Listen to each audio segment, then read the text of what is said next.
Hey everybody, welcome back. This episode is brought to you by Trident Coffee, the veteran-owned brand where every sip inspires you to live life full steam ahead. I've been drinking their coffees for a while now, and I'm glad to partner with a company whose products I use. At Trident, they're more than just coffee. They're storytellers. Crafted by veterans, their instant cold brew is perfect for those who serve, those who have served, and anyone who values wellness. Featuring natural ingredients like organic mushrooms, adaptogens, and nootropics, it's more than just a morning pick-me-up. It's your new wellness ritual. Enjoy it at home or on the go, wherever your day takes you. Trident Coffee isn't just about great-tasting coffee. It's about empowering you to be the healthiest version of yourself, because great veterans make great citizens. Try their instant cold brew today, along with many other coffee products, and taste the freedom of wellness. Remember, when you choose Trident, you're not just choosing coffee. You're choosing a path of connection through health and wellness. Head on over to tridentcoffee.com and use the promo code TDP15 for 15% off your order. Again, that's TDP15 for 15% off your order. Let's get into round 25 of the tactical transition tips. This time, for the close range group, those of you who are looking at transition right away to say less than a year from now, get letters of recommendation. And for the medium range group, those of you who are looking at transition, say 5 years from now, get into drones. And for the long range group, those of you who are just starting your career, you've got at least a decade ahead of you, understand that degrees and certifications can go stale.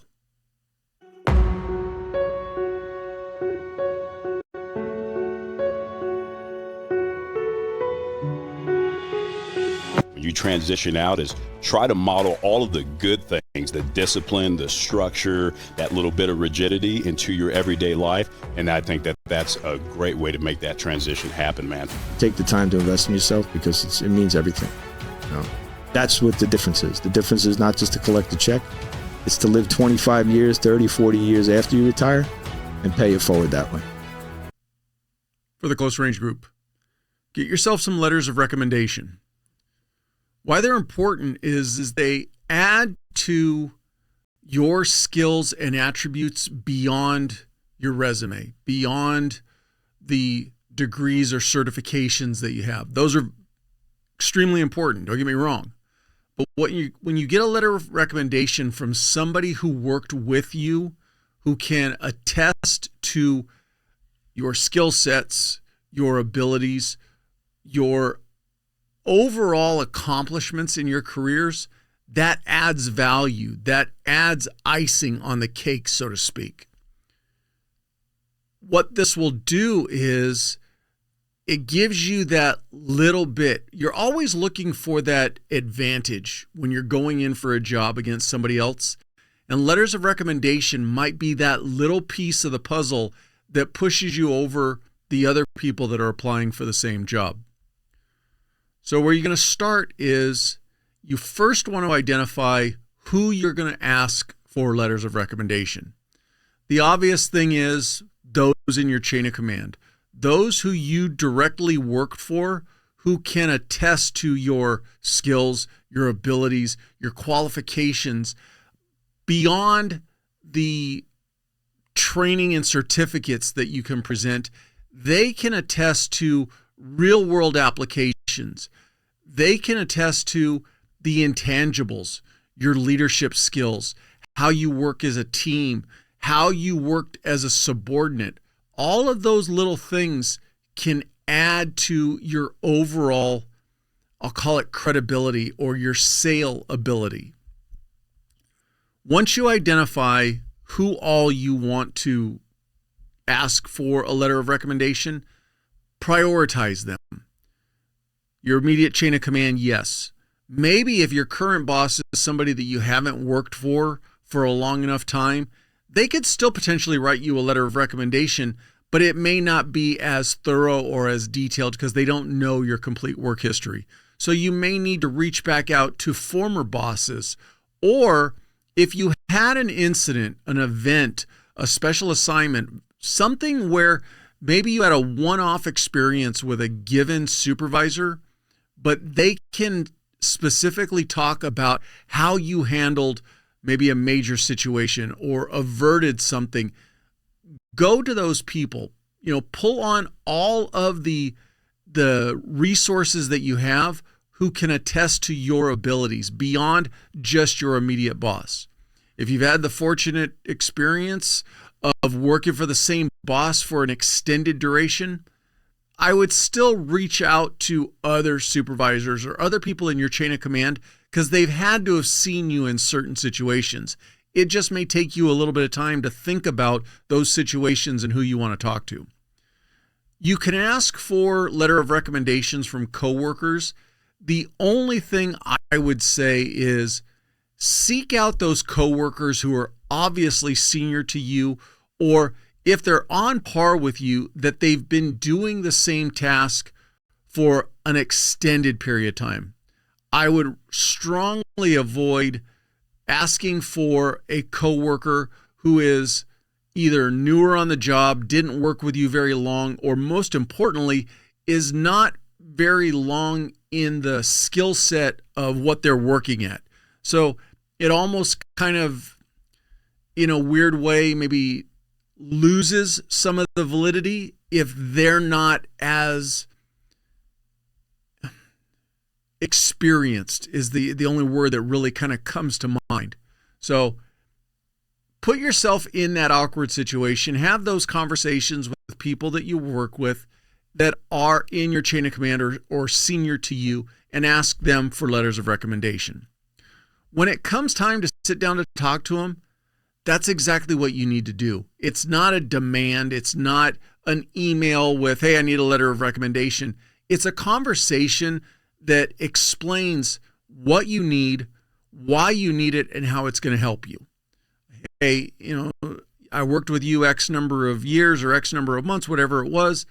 I would really appreciate if you could write me a letter of recommendation, because as you know, I'm getting close to my transition and I want to apply for X job. And if you can write me a letter of recommendation that highlights XYZ skills as it relates to that job, I would really appreciate it. Ask as opposed to telling them, but also have the front end conversation and explain everything that they need to do for you so that there's no ambiguity. Tell them exactly what you need. I need a letter of recommendation for these skill sets or these attributes, and you may even need to refresh their memory. Hey, you remember that time I did this, or something to where it brings it back around why that person is specific to your request for a letter of recommendation for them.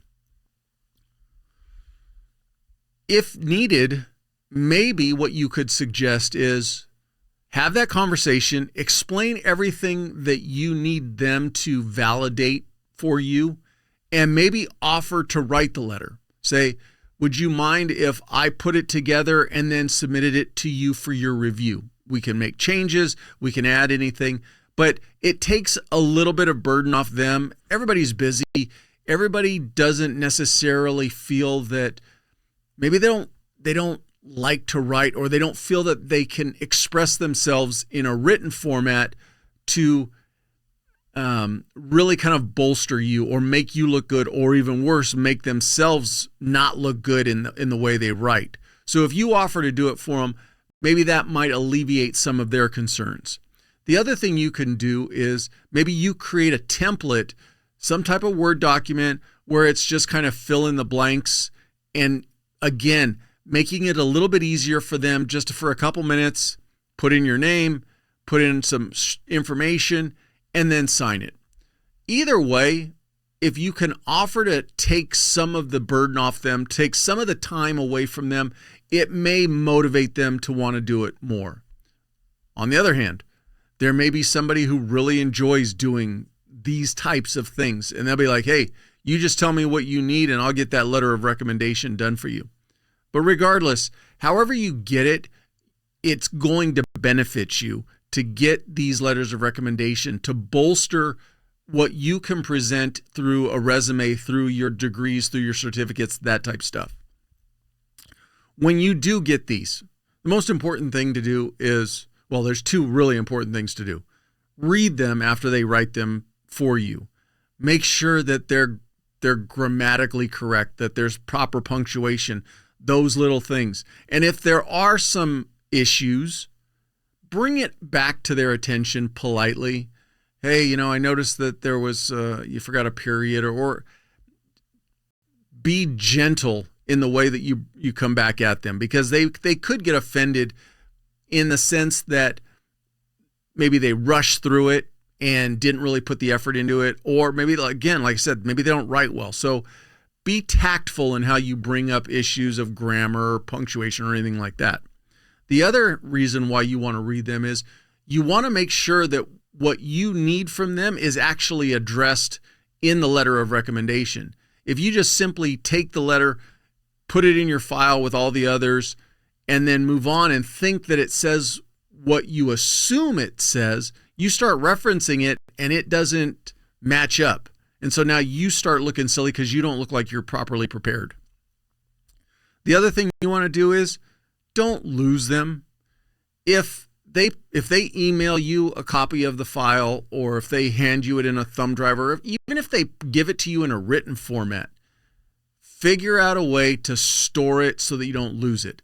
Make a duplicate copy of it, because the last thing you need to do is a couple months down the road, you're going through the hiring process and you realize, oh, I can't find that letter of recommendation. Now you got to go hunt them down. Now you got to hope that they possibly saved it and that they can get you another copy of it. Or if they're willing to write another one for you, they may be in a position down the road, they don't have the time, nor do they want to. So just don't lose them. Put them someplace safe. Make sure you keep them. Last thing is, once you have them, include them with your resumes. When you're submitting an application for a job, you have your resume. You have your achievements, your accomplishments, your certificates, your degrees, all of that paper, include with that letters of recommendation. Now, I would say that you don't want to limit yourself per se on the number of letters of recommendation that you have, but you may want to categorize them. You may get a couple that address your specific skill sets. You may get a letter of recommendation based on a specific incident or incidents that you handled to completion, or something, maybe some type of crisis event that you were able to prevent it from happening. So there's event type incidents, but you also have your leadership skills, your teamwork skills. So you might get different people writing different letters of recommendation that don't necessarily cover every attribute, because they don't necessarily have the experience to give you those letters of recommendation. So when it comes time to picking which ones you're going to include with your resume, think about the job that you're applying for. Is it more leadership based? Is it more skills based? Is it more teamwork based?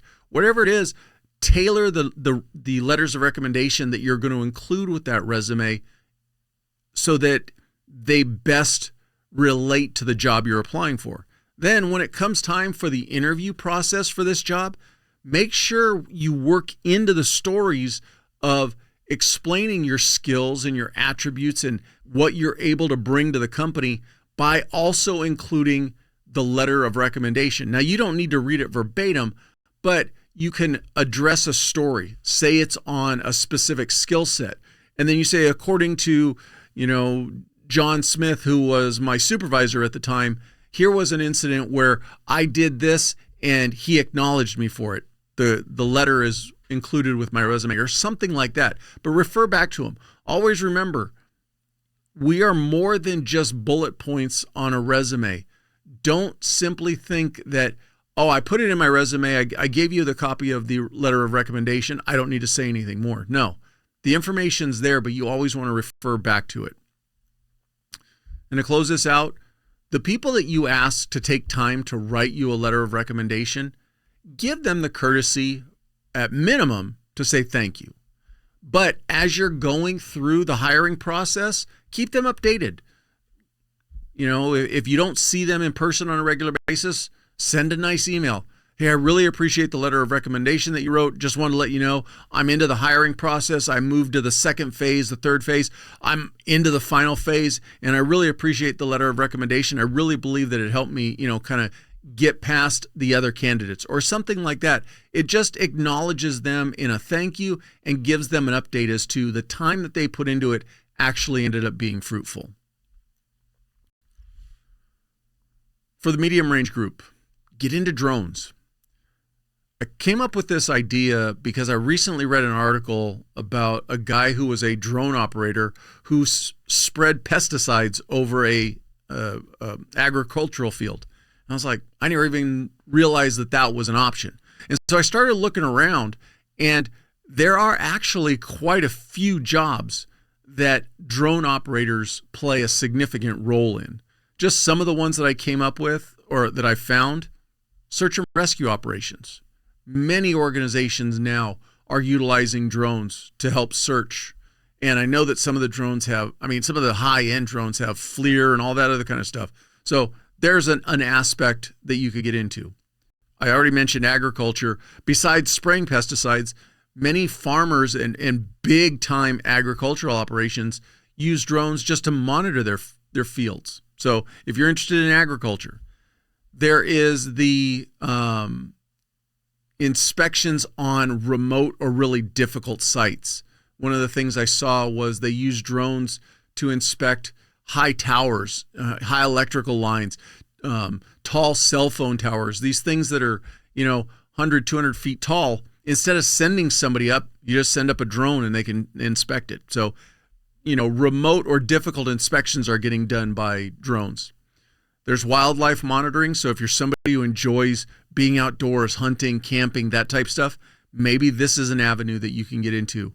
And then the other thing I found out is if you get enough training and experience, you can then leverage it into a job being a trainer training other people. So there's a lot of options to get into with the drone industry, and I really believe that it's going to continue to grow. The things you need to be mindful of: you're required to get a license from the FAA. It's a 107. It's the aeronautical test. So you got to take that test from the FAA, and you will actually have to get a background check from TSA. For the training options, so that you can build up your knowledge base, you can go online. There's numerous entities that provide online training for drone operation, being a drone pilot, preparing you for the test. You can go in person. I read that many local, so your municipal airports that are in and around your area might offer drone training classes, something to look into if you're someone who prefers to go in person, or you want to get the hands-on use of a drone if you haven't used one previously. And then there's obviously going to the furthest degree, no pun intended, but colleges are now offering actual degree programs in drone technology, in drone operation, and becoming a drone pilot. So there's the ability to go all the way out to a college degree in this, if that's something that interests you. I found some professional groups that you can look to join to start getting more information, getting your name out there, start learning more. One of them is the Association for Unmanned Vehicle Systems International. It's an international group related to drones and drone operation. Might be a good starting point for you. The thing I would highly recommend, though, is you've got a few years left before your transition. If your organization isn't using drones already, there are numerous grants, both federal, state, local. There's civilian nonprofit groups that are providing grants for military and first responder use of drones. Seek out these grants as a way to not only potentially get your organization a drone or add a drone to their maybe already existing fleet, but use the grants to get you into the classes so that not only are you gaining the knowledge and experience, but you're providing an asset back to your organization and being a drone operator. And now you've got the next 2 or 3 years, 4 years, 5 years to increase your skill set. But go after it and make yourself valuable to your organization. And one of the ways you can do it is if you find a grant where there's no money to your organization to bring these platforms or to increase the numbers or the quality of the drones that they already have, that's going to look better on you and in turn bolster your ability to possibly be one of the drone pilots. The thing you got to remember, though, is the FAA license has to be renewed every 2 years. So if you start looking today, you get a grant, get it on board. Let's say you take the test in 2025. if you're not retiring till 2030, you're going to have to renew that license. So going back to almost, what I was saying in the beginning is get the license, get the training, get the certification now on your agency's dime, but it may be on you, or it may be a situation where your organization won't pay to renew your license if you don't put yourself in a sense of being valuable to the organization to utilize the drone. So it may take some effort on your part, especially maybe if you work for a smaller organization, to really kind of sell them on everything the drone can do and how you being trained and certified in it benefits the organization. For the long range group, I push the importance of education, getting a degree, getting certifications, all of that stuff. And that's important. But you need to remember that just because you get them today doesn't mean they're good forever. All degrees and certifications have a shelf life, or have to a degree, an expiration, because the industry that you're operating in, or that certification in, or that degree is in, evolves. And if you don't stay current with it, then the value of that certificate or that degree starts diminishing. I'll use the example of every first responder that I know of for most states. Just because you graduate the academy doesn't mean the state mandated training is done. Every year there's a minimum amount of training that the state requires.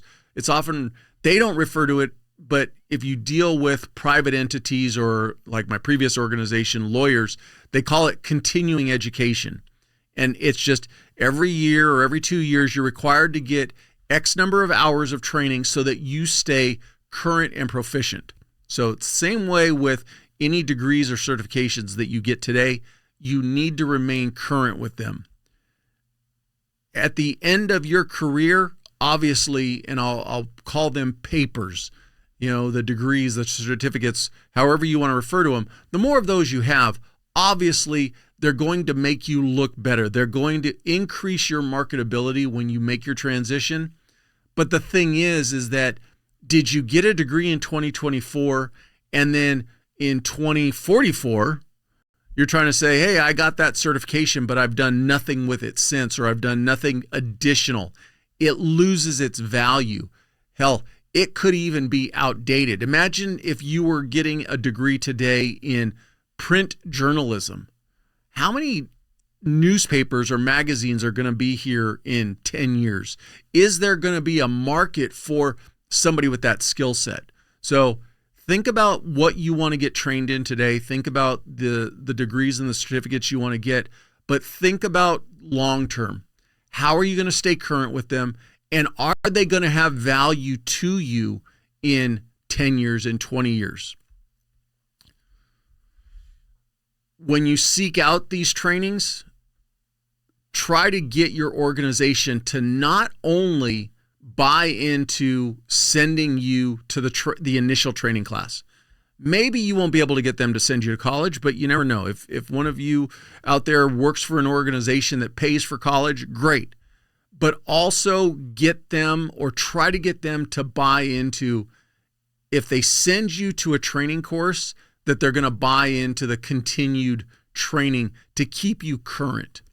Most agencies and organizations will see the importance of it, but I've heard stories where, hey, we sent you to training, a year ago. Why do you need more training? And that's not uncommon either. So when you're requesting this, see if they'll buy into the continued training. Now, this is where it comes back on you. If you see a significant value to it, and it's going to definitely have value to you when you transition from these careers, invest in yourself, and maybe you out of pocket pay for the continuing education training every year or every couple of years, because that's going to be significantly less expensive than if you paid for the initial training.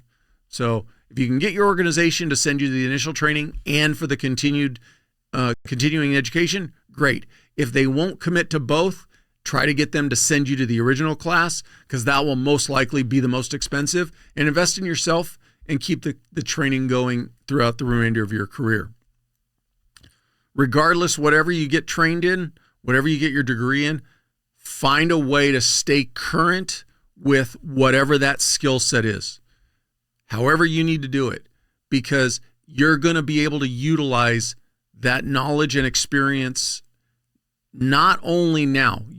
Ideally, it would be marketable and usable by your current organization, but it's something that you can take with you and make yourself marketable when you leave these jobs.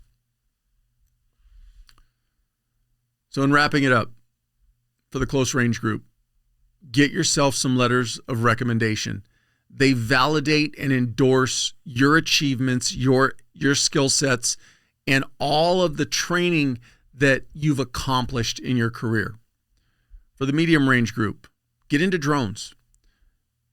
Do everything you can to try to get certified now and have your organization cover it. Get them on board with using drones. Get your skill set to a level that makes you marketable when it's time to transition from these jobs. And who knows, maybe you'll even figure out a way to start your own company. But I think drones are definitely something, if you have an interest in them, to get into them.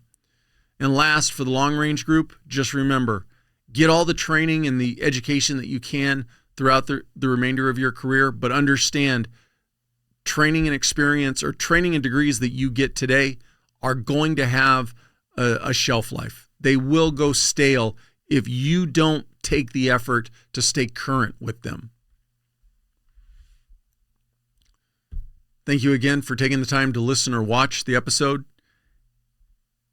Please share it, if not just this episode, but the podcast in general, with anybody that you think might benefit from it. By sharing it helps me grow the podcast. And other than that, if you have, I always say this, if you have anything that you want me to cover, a topic, something that I'm not covering, maybe you don't like the way I'm covering something, whatever it is, let me hear from you. And with that, I'll catch you on the next one.